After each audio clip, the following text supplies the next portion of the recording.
Les techniques de négociation, première partie, de la préparation à la communication claire.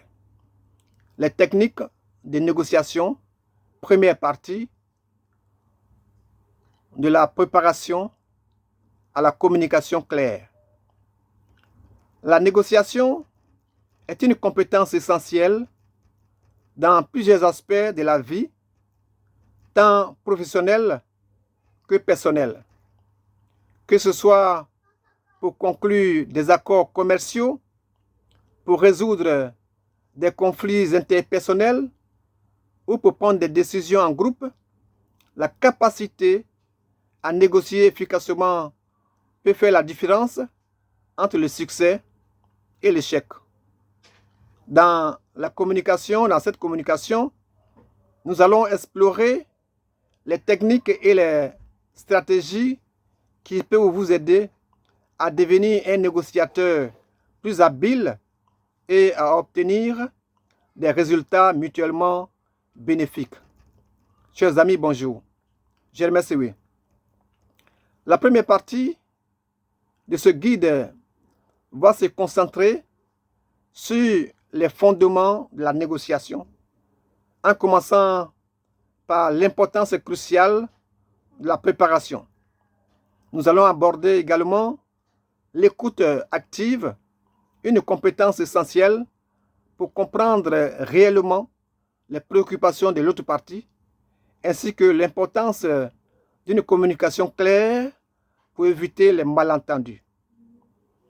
Ensuite, chers amis, nous allons explorer la prochaine fois dans une autre vidéo la créativité et la flexibilité, des qualités indispensables pour trouver des solutions innovantes et acceptables pour toutes les parties.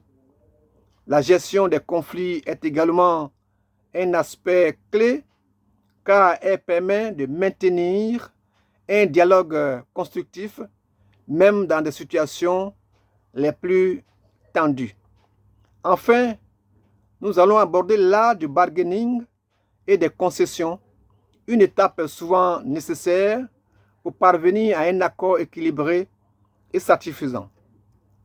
Chers amis, en maîtrisant ces techniques-là, ces techniques de négociation de base, vous serez mieux équipé, mieux outillé pour aborder les négociations avec confiance et compétence, maximisant ainsi vos chances de succès dans divers contextes. Les techniques de négociation sont essentielles dans de nombreux domaines de la vie professionnelle et personnelle, comme nous l'avons dit tantôt. Et l'entrée en négociation se prépare. Donc, préparation. Préparation. Fondement de la préparation. Fondement de la négociation, je vais dire.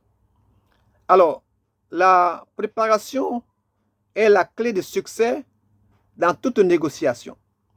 Cela inclut la recherche de l'information pour connaître les besoins, les objectifs et les limites de l'autre partie.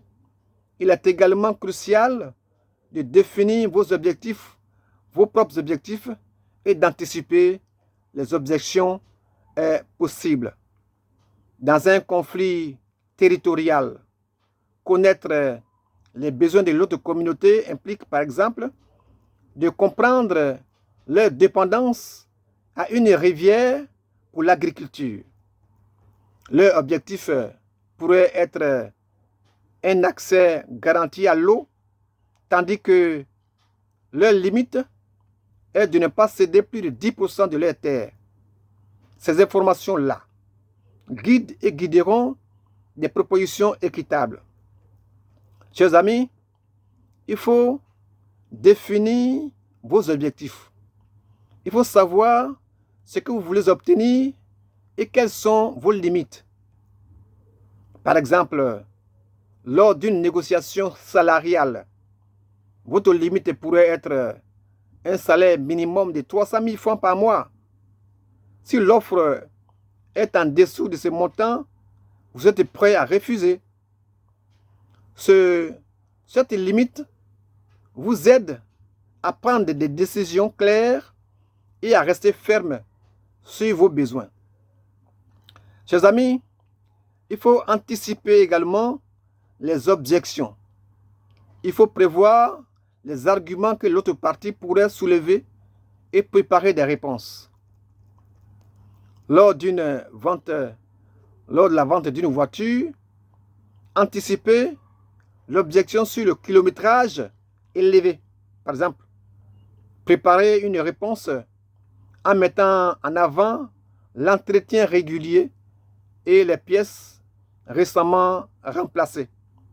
Par exemple, je comprends la préoccupation sur le kilométrage, mais la voiture a toujours été bien entretenue et les freins et les pneus sont neufs. Ou encore, lors d'une négociation dans un conflit intercommunautaire, anticiper l'objection sur le partage des ressources. Il faut préparer une réponse en proposant des solutions équitables. Par exemple, je comprends vos inquiétudes concernant l'accès à l'eau. Nous pouvons mettre en place un comité de gestion mixte pour garantir une répartition juste et surveiller l'utilisation de manière transparente. Chers amis, il faut anticiper les objections dans un conflit entre deux compagnies aériennes. Un autre exemple. Dans une négociation de partage des routes aériennes, anticiper l'objection de la concurrence déloyale. Préparer une réponse en mettant en avant la répartition équitable des créneaux horaires. Nous comprenons vos préoccupations concernant la concurrence.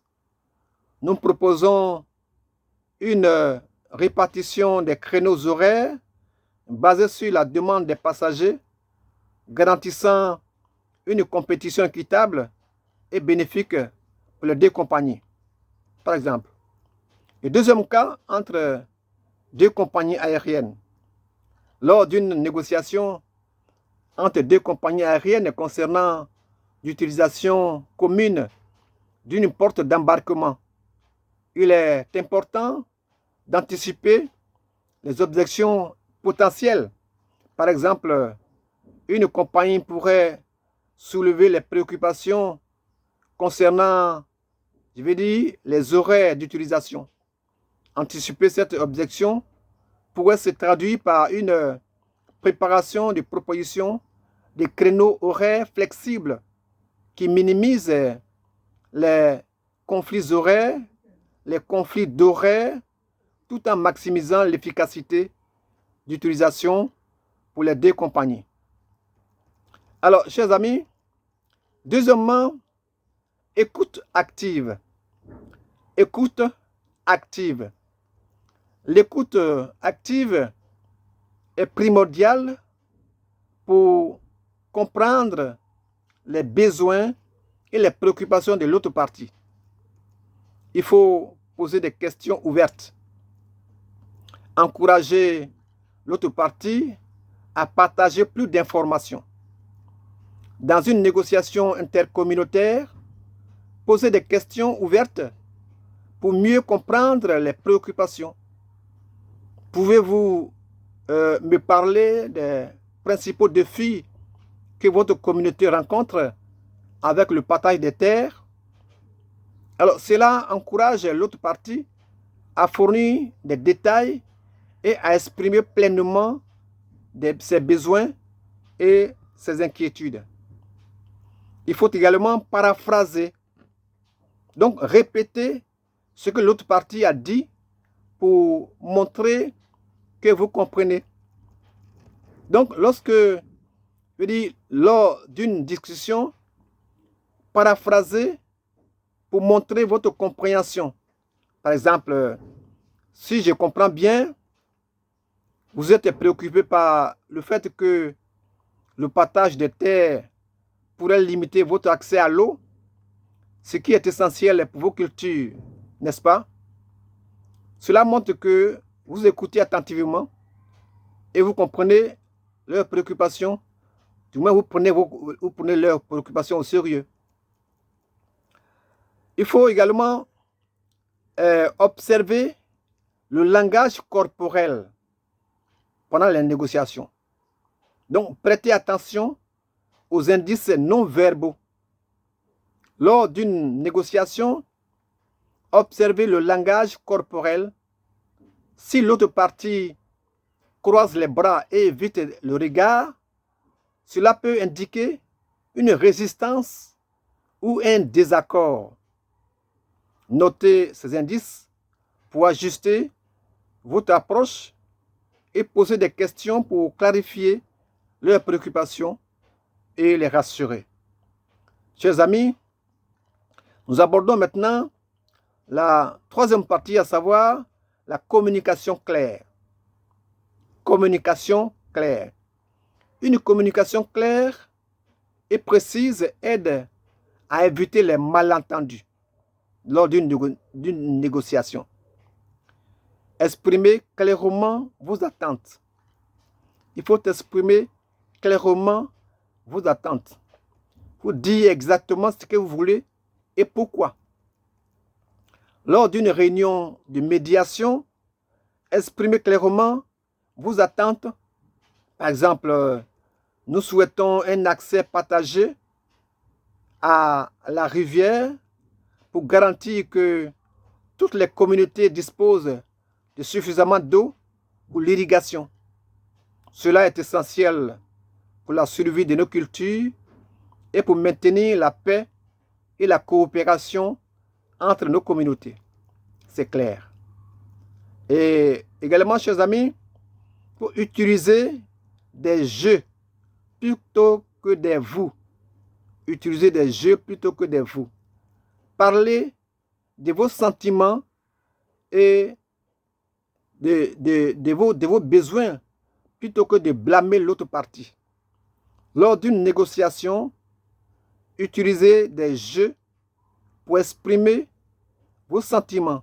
Par exemple, je ressens une grande inquiétude lorsque l'accès à la rivière est limité, car notre communauté dépend fortement de cette eau pour l'irrigation. J'aimerais que nous trouvions une solution équitable pour tous. Cela évite de blâmer l'autre partie et favorise, j'allais dire, un dialogue constructif. Alors, chers amis, que pouvons-nous dire concernant cette première partie? Alors, la première partie de notre exploration des techniques de négociation a mis en lumière l'importance cruciale de la préparation, de l'écoute active et de la communication claire. En comprenant les besoins et les objectifs des parties et en anticipant les objections, vous pouvez créer une base solide pour des négociations réussies. La créativité, la flexibilité et une gestion efficace des conflits sont essentiels pour trouver des solutions innovantes et acceptables. En appliquant ces principes-là, vous serez mieux équipé pour naviguer avec succès à travers divers scénarios de négociation, qu'ils soient professionnels ou personnels. Je vous salue.